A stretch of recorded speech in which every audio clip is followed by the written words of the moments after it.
I'm Holly. I'm Dave. Well, we have two wonderful dogs, Leo and Junie. And we decided we needed some more space. Got a little cramped and decided we wanted a house. I actually was just surfing through Redfin photos, and I surfed across this house, but it was a drone had taken the photo, and I was not that impressed with the actual photos of the front of the house.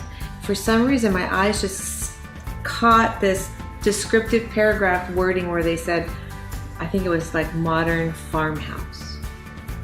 And I kind of went, And so I got a text, because I was in an area with no data. I got a text that said, do you trust me? And I bought the house. And when I came back, I had a new house. I bought the house. I said to Kim and Chavi, this is the house. And they agreed because they've seen so many houses with me. And they were both like, this is a Holly Merrill house. This is a Holly and Dave house for sure. How do we do this? And the way they advised us to do it was just give it the most solid 100% offer you could possibly do. No equivocation, clean, quick, and make sure that it gets accepted before their open house. So what we love about the house is it's clean and simple style and is very livable. The structure of the house was pretty much perfect when we moved in, and it was just it was a shell, right? It was an empty shell. The process of making it our home was largely furniture, art. We like art from friends of ours, typically. I think the largest project was actually the deck.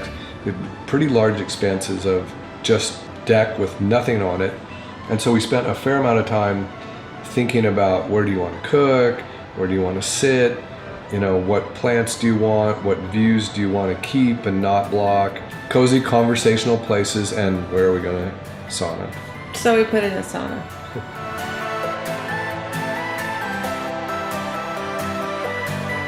So the thing that I appreciate the most about Team Diva, and the reason that we have used them repeatedly since the first time, is that they're very intentional, and they get inside the seller's head. So they interview the seller, and they find out what the seller's motivations are, and they find out in this very competitive market, what do you have to do to have your offer be the one that the seller accepts when it may not be the highest offer.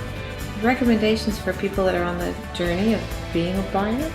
I would just say, trust your gut and try to eliminate the clutter from your head about the anxiety in the decision. A seller might be interested in what are your plans for the house, because they still have an emotional attachment to it. And so don't come in and say, hey, we're going to change everything, right? Talk about all the great things about their house, the great things they've done to it, and make so much and leave it at that. Make a fair offer up front. I cannot emphasize this enough, that you have to trust your agent. And I am serious that if you don't trust your agent, you should have another agent.